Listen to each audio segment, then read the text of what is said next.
రాష్ట్ర నదీ జలాల వివాదాల సవరణ బిల్లు అధ్యక్ష 2019 ఆగస్టు పార్లమెంట్ సమావేశాల్లో ప్రవేశపెట్టిన అంతర్రాష్ట్ర నదీ జలాల వివాదాల సవరణ బిల్లు డ్యామ్ సేఫ్టీ బిల్లు కూడా టీఆర్ఎస్ స్పష్టంగా మద్దతు పలికింది అధ్యక్ష మోడీకి.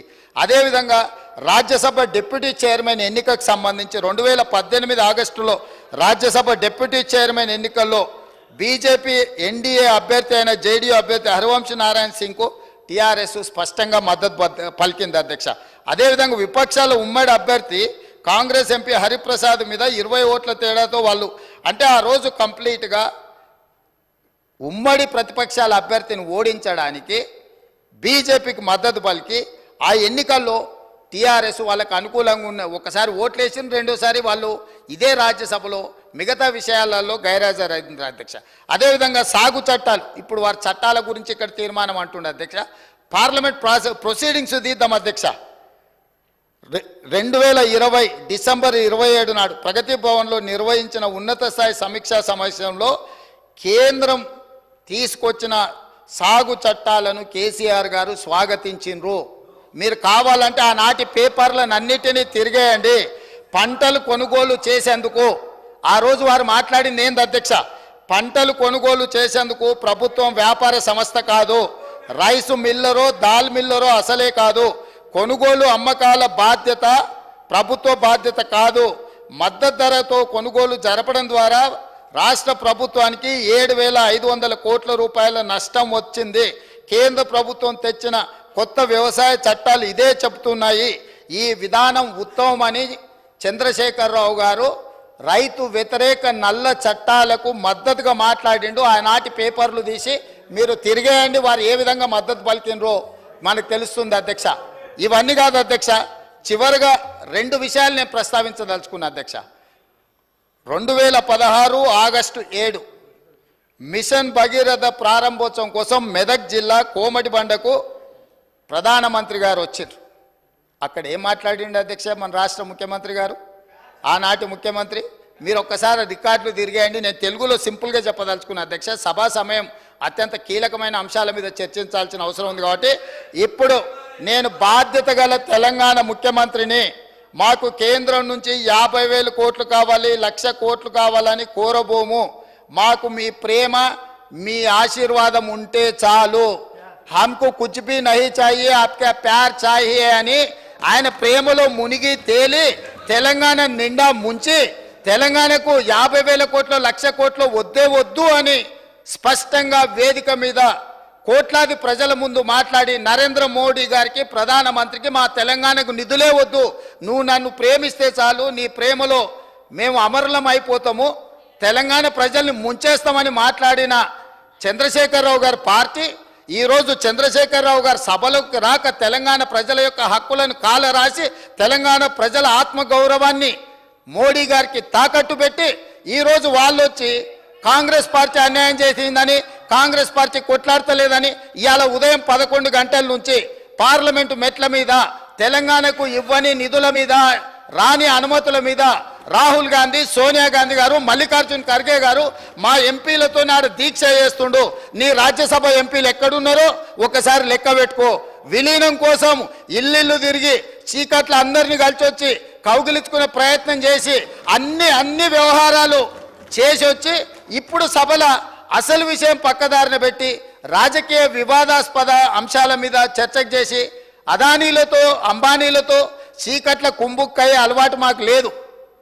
కాంగ్రెస్ పార్టీ ఆల్రెడీ మా మంత్రి గారు చెప్పారు, విద్యుత్ విధానం మీద ఇప్పటివరకు 10 ఏళ్ల పాలసీనే లేదు అధ్యక్ష. తెలంగాణకు విద్యుత్ పాలసీని తీసుకొచ్చి స్పష్టంగా తెలంగాణ రాష్ట్రం ఏ విధంగా విద్యుత్ పాలసీని తీసుకురాబోతుందో ఈ సభలోనే చర్చ పెట్టమని స్పష్టంగా చెప్పినాం అధ్యక్ష.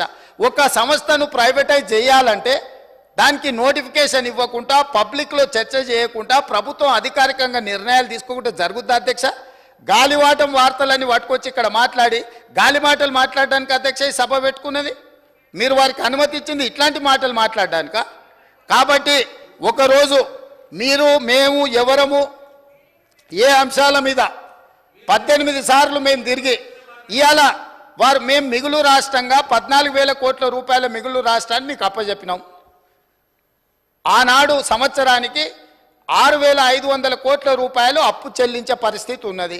సరిగ్గా 10 సంవత్సరాలు తిరిగే వరకు 7 లక్షల కోట్ల రూపాయలు అప్పులు చేసి ప్రతి నెల 6,500 కోట్ల రూపాయలు, దాదాపుగా 70,000 కోట్ల రూపాయలు మీరు చేసిన అప్పులకు మిత్తిలు కట్టి ఈరోజు నడుము వంగిపోయే పరిస్థితుల్లో రాష్ట్రం ఉంటే ఆ నిజాలు చెప్పొద్దంట. లోపల క్యాన్సర్ ఉండాలి, ఎయిడ్స్ ఉండాలి, కానీ నేను మంచిగా ఉన్నా, ఎర్రగా బుర్రగా ఉన్నా, నాకు పిల్లని అండి పెళ్లి చేసుకుంటా అని అబద్ధాలు చెప్పి ముంచాలని చెప్పి వారు సూచన చేస్తున్నారు. అధ్యక్ష, రాష్ట్రం దివాలా తీసింది. దివాలా తీయడానికి వాళ్ళ అసమర్థవంతమైన 10 సంవత్సరాల పరిపాలన, విద్యుత్ శాఖ దివాలా తీసింది. 88,000 కోట్ల రూపాయల అప్పులే కాకుండా సింగరేణికి బకాయిలు వాళ్ళు అట్లనే పెట్టిండ్రు. ప్రైవేట్ కంపెనీలల్లా ఎక్కడ తెచ్చిన అప్పులు అక్కడనే ఉన్నాయి. ఇరిగేషన్లో కాళేశ్వరం కట్టిన అంటారు, మేడిగడ్డ కుప్పగూలిపోయింది. ఇవాళ ఆ బ్యాంకులకు తెచ్చిన అప్పులు అట్లనే ఉన్నాయి. కాంట్రాక్టర్లకు పెండింగ్ పెట్టిపోయిన 1,000 కోట్ల రూపాయలు అక్కడనే ఉన్నాయి. అధ్యక్ష, ఇట్లా ప్రతి శాఖలో ఎన్ని అసలు FCIలో 2014-15లో మేము సరఫరా చేసినామన్నారు, ఇప్పటి వరకు వసూలు చేయలే.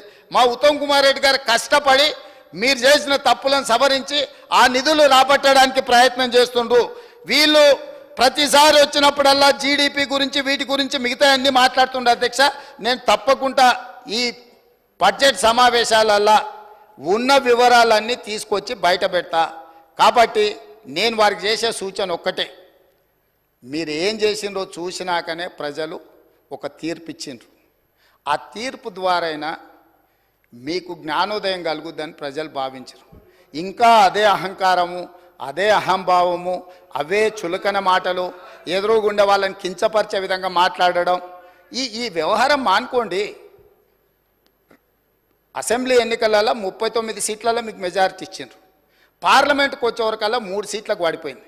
ఇప్పటి వరకు ఊకదంపుడు ఉపన్యాసాలు మాట్లాడిన ఆయన శాసనసభలో కూడా ఆయనకు మెజారిటీ రాలే. అధ్యక్ష, ఆ ఓట్లు ఎక్కడ బదిలీ అయినాయని నేను అడుగుతున్నా. అసెంబ్లీలో డిసెంబర్లో 39 సీట్ల మెజారిటీ వస్తే పార్లమెంటుకు వచ్చేవరకల్లా 39 శాసనసభలలో 3 మిగిలినాయి. అధ్యక్ష, 3 దుబ్బాక ఉంది. ఆ పక్కలో కూర్చున్న మిత్రుడు ఏదో కష్టపడి ఓట్లే ఇచ్చినట్టున్నాడు. ఇవాళ సిరిసిల్లలో కూడా మెజారిటీ కోల్పోయింది. మాట్లాడే ముందు ఆ లెక్కలు చూసుకోవాలి.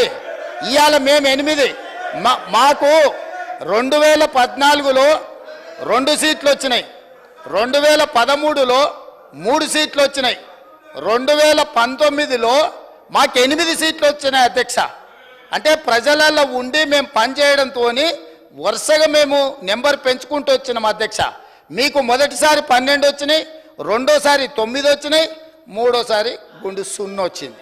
గుండు 0 వచ్చినాక కూడా బుద్ధి మారకపోతే ఎట్లా? అధ్యక్ష, ఇప్పటికైనా విధానాన్ని మార్చుకోండి.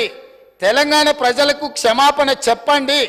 మీరు చేసిన దోపిడీ, మీరు చేసిన తప్పుడు విధానాల వల్ల ప్రజలు మిమ్మల్ని శిక్షించిండ్రు. దాని నుంచైనా మీరు గుణపాఠం నేర్చుకొని పద్ధతి మార్చుకొని తెలంగాణ ప్రజల యొక్క హక్కుల కోసం ముందుకు రావాల్సిందిగా వారికి సూచన చేస్తున్నా. అధ్యక్ష.